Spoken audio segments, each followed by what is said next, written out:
How dare he ask to spare his life when Angie begged for hers? How dare he? How dare he? The discovery of a horrible murderer shook Idaho Falls as the sun rose on June 13, 1996. Angie Ray Dodge, a young and energetic 18-year-old, was discovered dead in her apartment by her two co-workers. Shock and reverberated throughout the neighborhood as word of her tragic demise spread like wildfire. Detectives quickly launched a thorough investigation in an effort to catch the person responsible for this heinous crime.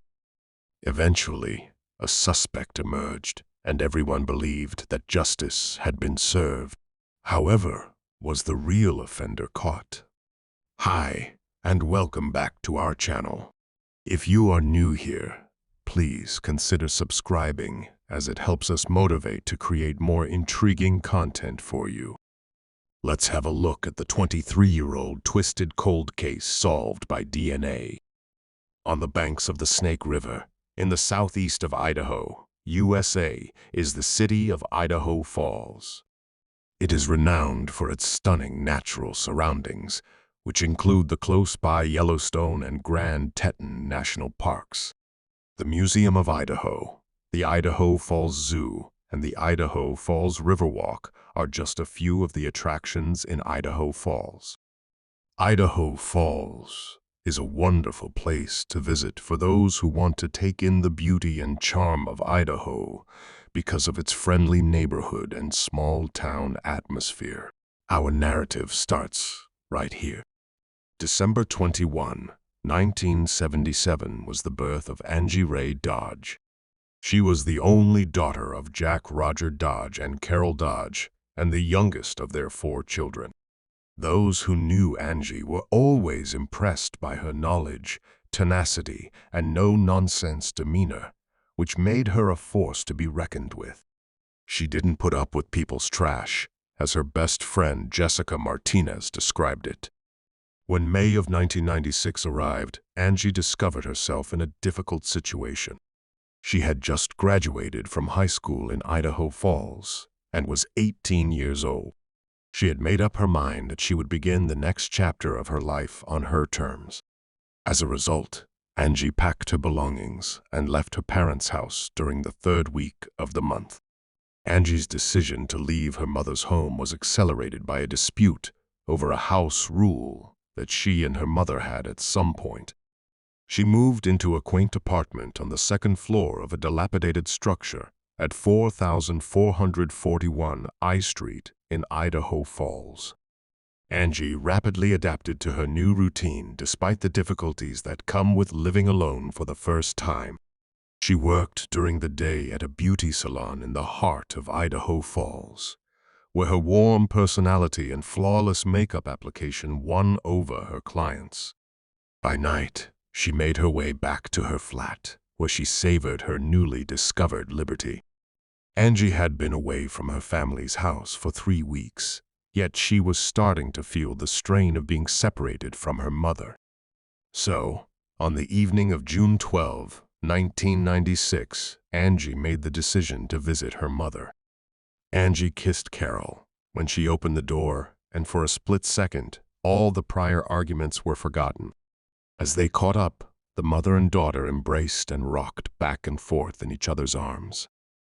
Angie told her mother about the difficulties of growing up and living by herself. Angie gave her mother a kiss as she left her mother's side after a fun-filled evening. Carol had no idea that it would be her final encounter with her daughter. She had no idea what was going to happen, how it would rock her world and put her in a state of perpetual mourning. For 2, Angie's co-workers, Julia and Tawny, the morning of June 13, 1996, started out like any other day. They arrived at Angie's apartment just before 11 a.m., worried that she hadn't shown up for her job at the beauty parlor. Unease descended upon them when they knocked on the front door. They unlocked the door and entered when Angie didn't respond. There was a deafening hush inside. When the girls finally entered the bedroom, their worst fears came true as they investigated every room. The mattress next to Angie was covered with a blood-stained sheet as she slept on the ground. Her body had over a dozen puncture marks, and her throat had been cut. Nobody should ever have to witness such a spectacle. The horrifying scene in front of Julia and Tawny sent them into complete shock. After authorities were called to the scene, detectives eager to solve the horrible crime quickly flooded the apartment. In spite of the confusion, the investigators scoured the area like hawks, looking for anything that would point them in the direction of Angie's murderer.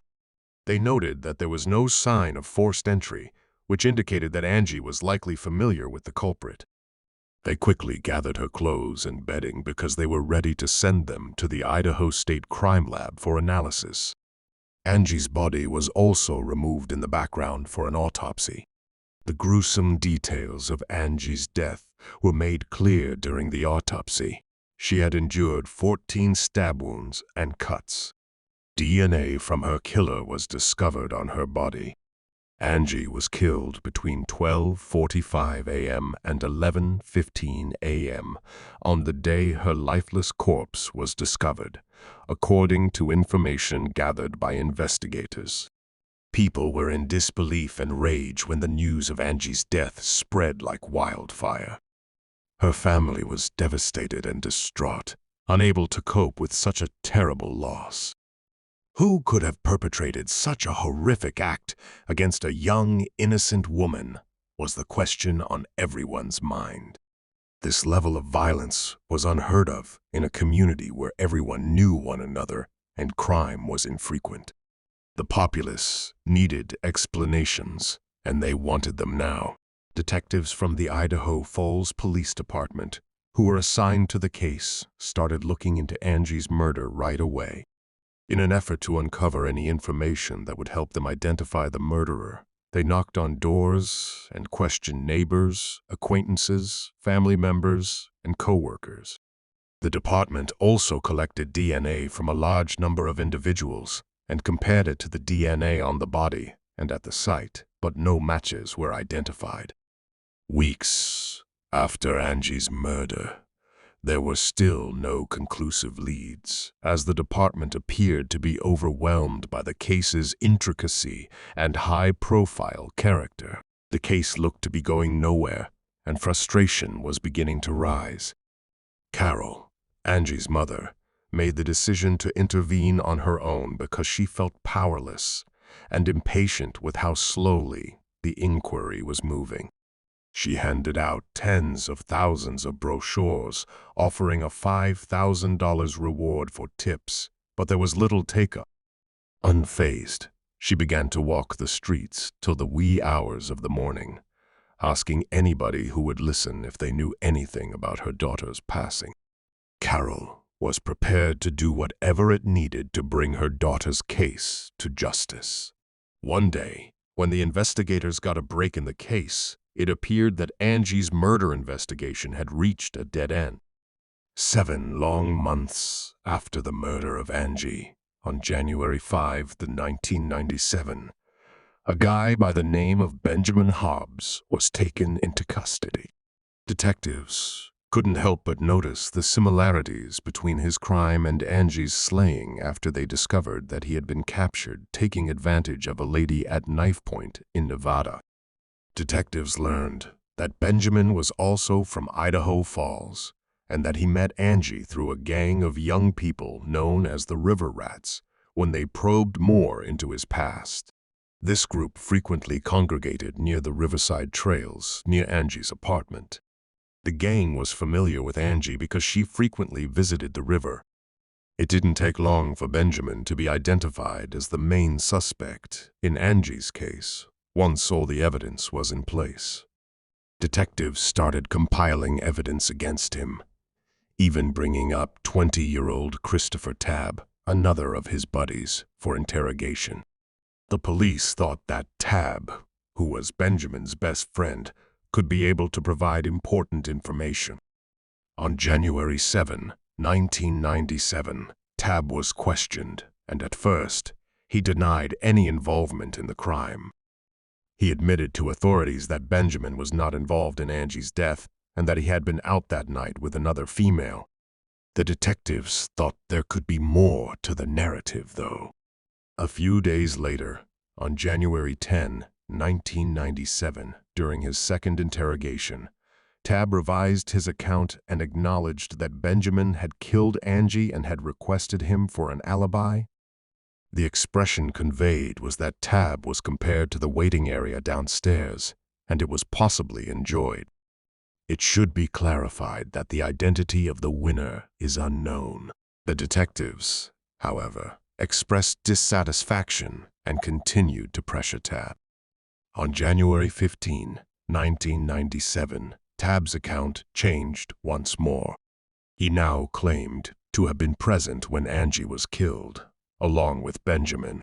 Tabb entered into a series of immunity bargains with prosecutors between January 15 and January 17, 1997. He consented to speak truthfully about the crime in exchange for the lesser conviction of encouraging an aggravated battery. But just as the investigators believed they had solved the case, a brand new revelation came to light. The results of the DNA tests showed that neither Tabb nor Benjamin was the source of the DNA detected on Angie's body and clothing. At this point, Tabb came up with a new name for the suspect, Jeremy Sargas, a friend of both Tabb and Benjamin, because the police were at a loss. At this point, Tabb claimed that Jeremy and Benjamin had taken advantage of Angie and killed her. The situation appeared to be becoming more intricate. Tabb's credibility was waning as the probe carried on. The police were at their wits' end since they had exhausted all of their available resources, including countless interrogations and numerous lie detector tests. Jeremy's DNA test results on January 27 also came back negative, demonstrating his lack of involvement in Angie's slaying. This was a significant setback for the prosecution, making matters worse. Sargas had been disproven, leaving the prosecution with no further options. The prosecutor revoked Tabb's immunity agreement out of wrath. On January 29, 1997, Tabb was facing increasing pressure and was out of alternatives after being accused of lying. Even worse, even though Tabb was brought to the crime scene that day, his attorney refused to go with him. Tabb revised his story once again after the visit. According to this story, Tabb said he had kept Angie down while Mike and Benjamin killed the victim. Only Tabb appeared to be aware of who this Mike was. The detectives struggled to construct a logical story in the wake of the fresh information. On January 30, 1997, during a subsequent lie detector exam, Tabb finally gave his definitive account of what transpired. Only after Benjamin threatened to murder him did he admit to taking part in the attack on Angie. In an unexpected turn of events, Tabb was charged with first-degree murder and using a dangerous weapon during the commission of a felony on February 3, 1997. However, what about Benjamin, the alleged mastermind of the crime? He was convicted of an unrelated crime in Nevada, but he was never prosecuted for Angie's homicide. Jeremy, whom Tabb had earlier charged with participating in the crime, had initially been charged as an accessory. Tabb, however, was left to bear the full weight of the prosecution's case against him once the charges were ultimately dropped. The trial for Tabb started the next year in May 1998, and the courtroom was jam-packed with media and onlookers who were all eager to see how the widely reported case turned out. Tabb steadfastly defended his innocence throughout the trial. Additionally, his attorney emphasized that the DNA result demonstrated he wasn't the murderer. Additionally, the attorney sought to have Tabb's confession suppressed on the grounds that it was coerced. Nevertheless, the judge let it be used as evidence. Prosecutors called young woman Destiny Osborne, as a surprise witness to support their case.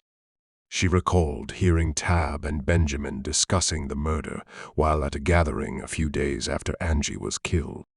Angie's mother, Carol, was present at all times of the trial.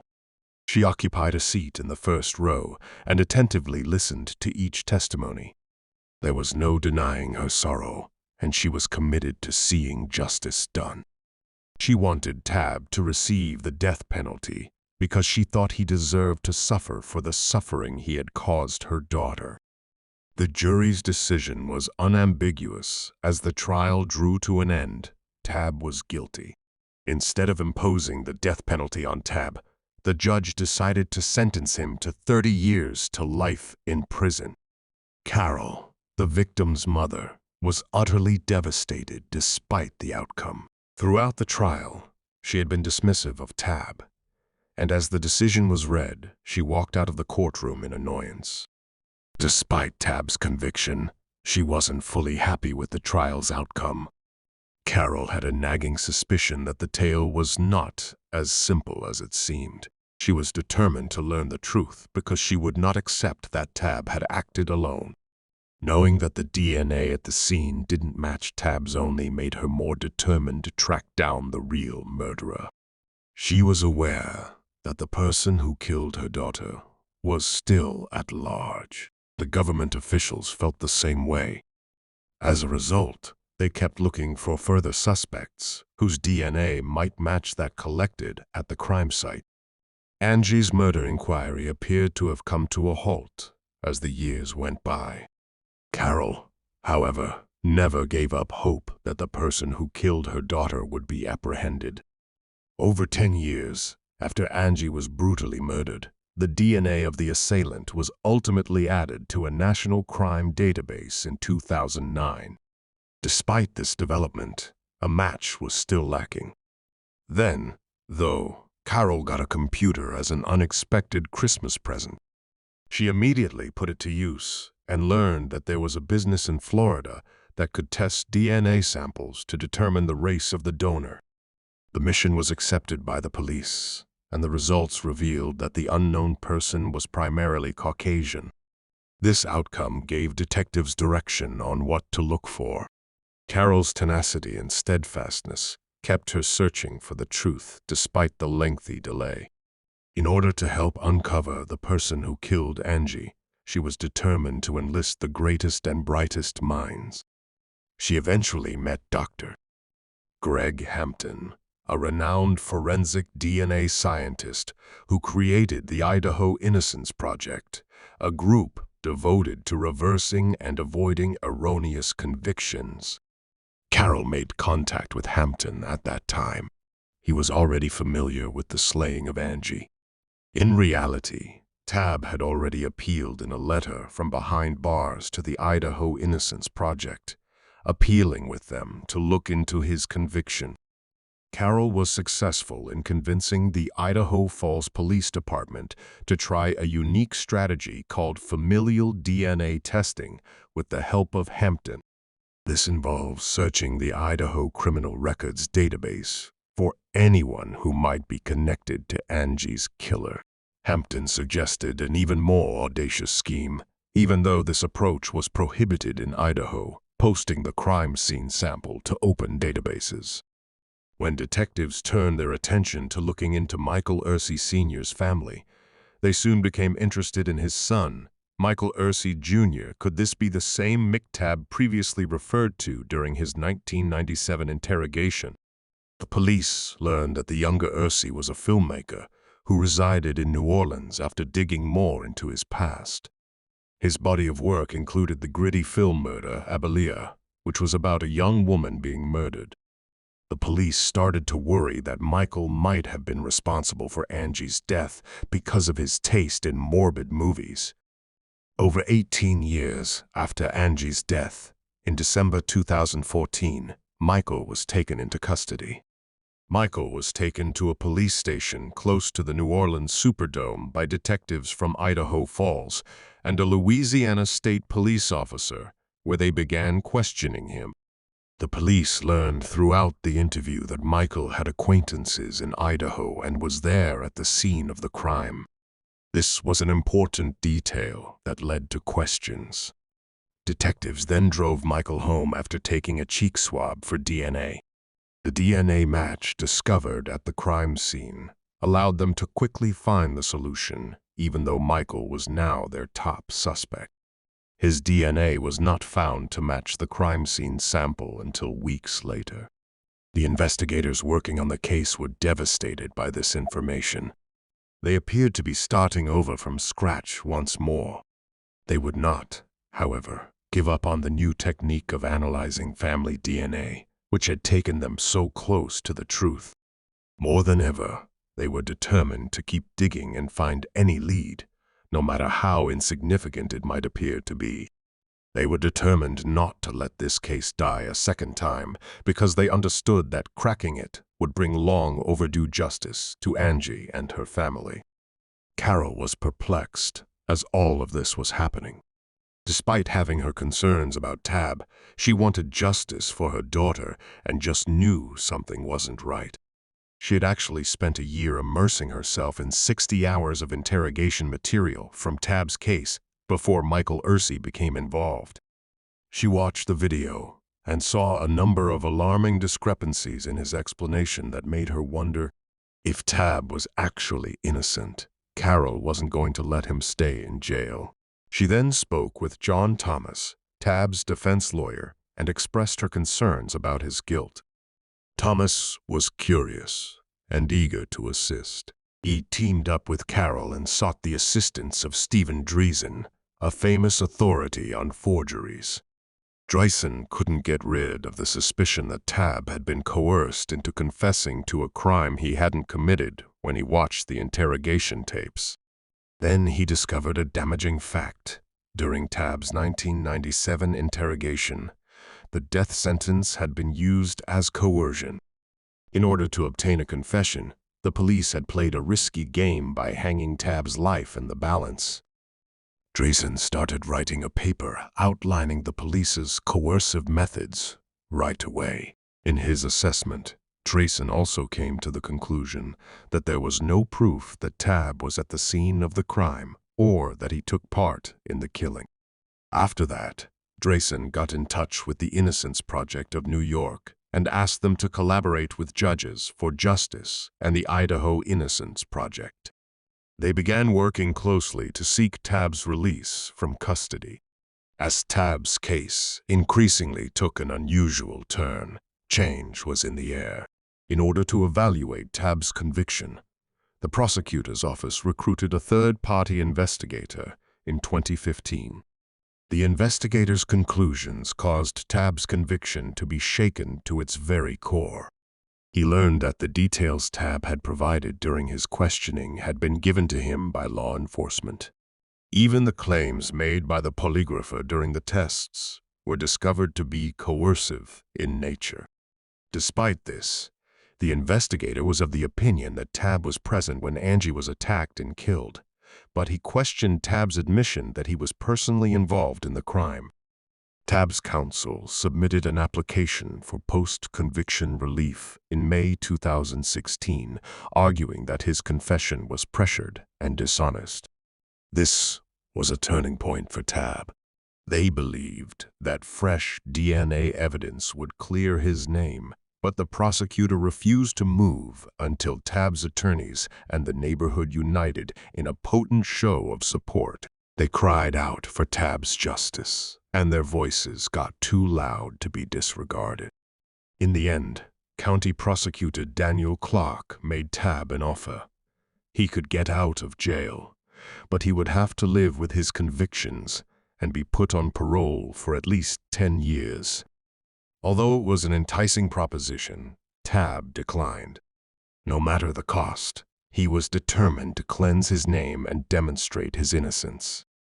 John Thomas, Tab's defense attorney, was able to persuade the prosecutor to accept a new arrangement after much thought. Tab would be released from prison after serving 20 years this time. He would be acquitted of the murder accusation even if he would still be found guilty of the abuse charge. Tab made the difficult choice to accept the arrangement. Destiny Osborne, the unexpected witness who had earlier claimed to have overheard Tab confessing to the murder, later withdrew her testimony and alleged that the police had pressured her into falsely accusing Tab.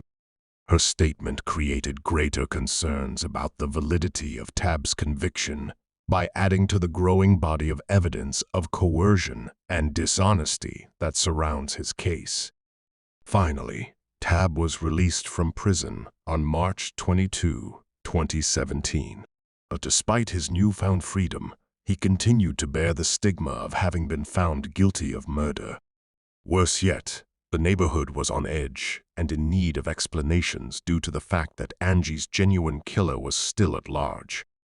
With the hiring of Bryce Johnson as the new police chief and the modernization of the Investigations Bureau in the summer of 2017, the Idaho Falls Police Department underwent significant changes. Bill Squires, who had been a rookie cop at the time of Angie's death and had helped with the crime scene investigation, was one of the officers chosen to head the agency. The agency started working harder to solve the case for good. Carol learned about genetic ancestry and the groundbreaking research being carried out at Parabon Nanolabs in the meanwhile. She got in touch with C.C. Moore, the head genetic genealogist, because she was keen to investigate this possibility for her daughter's case. However, Angie's DNA evidence was seriously compromised. Thus, Parabon first declined the request. Carol, on the other hand, was tenacious and personally pleaded with Moore to take the case. In the fall of 2008, Moore decided to assist and started working with the police on Angie's case after being moved by Carol's perseverance and commitment. Moore was not discouraged despite the DNA evidence's apparent impossibility of interpretation. She started compiling a family tree of individuals with the suspect's DNA. After conducting further research, Moore discovered one marriage from the 1800s and quickly came to the conclusion that the suspect was either the grandson or great-grandson of a man by the name of Clarence Ursey. She discovered 6 guys, one of whom lived in Idaho, who was the appropriate age to have committed the crime in 1996 through birth certificates and obituaries. The 6 men's DNA samples needed to be collected, so Moore gave the names to the Idaho Falls Police Department. The cops were finally able to stealthily obtain the samples after days of pursuing the suspects. They were shocked to learn that none of the suspects' DNA matched that found at the crime scene. Despite this setback, Moore resisted giving up and kept working on his plan. She had gone over the family tree she had created, looking for any possible kinks in the lineage tracing branches. She was aware that the lack of records for weddings, divorces, and adoptions could result in missing branches on the tree. After hours of arduous investigation, she came across a crucial nugget of data in an obituary that would result in a breakthrough. According to the obituary, Linda Darnell, a daughter of Helen Darnell, had a previous marriage to Philip Ursey, who was a member of the Ursey family. Brian Dripps was born to Linda after their divorce and was raised using his stepfather's last name. And with that, Moore realized she had at last located the gap in the family tree. On May 1, 2019, the detectives were shocked when Moore revealed Dripps' name to them. In addition to residing in Idaho Falls at the time of the murder, Dripps also lived directly across the street from Angie's home. Even though they had contacted him during their preliminary inquiries, the police had not found anything unusual about him. It was obvious that they had overlooked a crucial component of the puzzle. Further investigation revealed that Dripps had left Idaho Falls approximately 7 weeks after the murder. He appeared to be attempting to hide his tracks because the timing was too coincidence. Detectives went to Caldwell, Idaho, in May 2019 to look into drips. They were eager to find DNA proof that would support their concerns. They weren't prepared for this undertaking to be as difficult as it turned out to be. After observing him for an hour, it was noted that Drips carelessly threw a cigarette out of his car window. It got lost amid dozens of other cigarette butts as an officer hurried to recover it from the busy road. Before they had another opportunity, the cops had to continue keeping an eye on him for another 24 hours. Detectives lastly saw Drips throw another cigarette out of his car window on the afternoon of May 10, 2019. Once he had driven off, a covert cop dashed into the busy street to seize it, while other officers stood in the way to prevent the detective from being hurt by passing vehicles. The cigarette butt was successfully located and sent right away for analysis. The detectives were overjoyed to find that the test results matched, proving that Drips was the murderer. Now that the lawsuit had been resolved, Angie Dodge could finally receive justice. The case finally made progress on May 15, 2019, when 53-year-old Drips was apprehended and accused with killing the victim. Drips was confronted with the DNA evidence during a police interrogation and eventually confessed to the horrible crime. He claimed that he had entered Angie's apartment on his own with the purpose of taking advantage of her rather than killing her.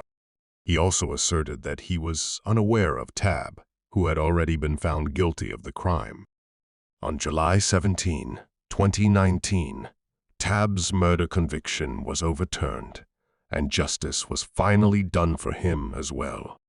Nevertheless, the trauma of spending years in jail for a crime he did not commit left him wounded, and in December of that year, he filed a civil complaint against the city of Idaho Falls and 7 former officers of the Idaho Falls Police Department. Drips admitted to killing Angie on February 9, 2021. Drips will spend the rest of his life behind bars with the prospect of parole after at least 20 years, according to a deal reached by the prosecution and defense. However, both parties were aware that for Drips, 20 years in prison was essentially a life sentence because of his deteriorating health. He would probably pass away there. The verdict was delivered on June 7, 2022, and Drips was formally sentenced to serve out the remainder of his days in prison. Drips stepped up at the defense table prior to the decision and apologized, his words barely audible above a whisper. It was a small consolation for those who had suffered so much in the wake of Angie's death when he voiced his regret for what he had done. However, the tale did not finish there. Officials declared in June 2022 that they had decided to give Tab $11.7 million. The payment was a pittance in comparison to the years he was deprived of, but it was beginning in the right direction. Additionally, it served as a reminder that justice can still be delivered despite delays. And that brings the tragic and intricate case of Angie Dodge's murder to a close. This case had been distinguished by turns and turns, false charges, and long overdue justice from Tab's original arrest through Drips' eventual conviction. The Idaho Falls community and the general public have been affected for years by this case, which emphasizes the value and limitations of DNA evidence in criminal investigations. In light of this case, we are forced to ask, how can we continue to enhance our legal system to make sure that those who commit crimes are punished while also averting erroneous convictions that might result in such severe consequences? Share your thoughts in the comments section. Don't forget to subscribe to the channel, like, comment, and share. Thank you for watching. Be safe.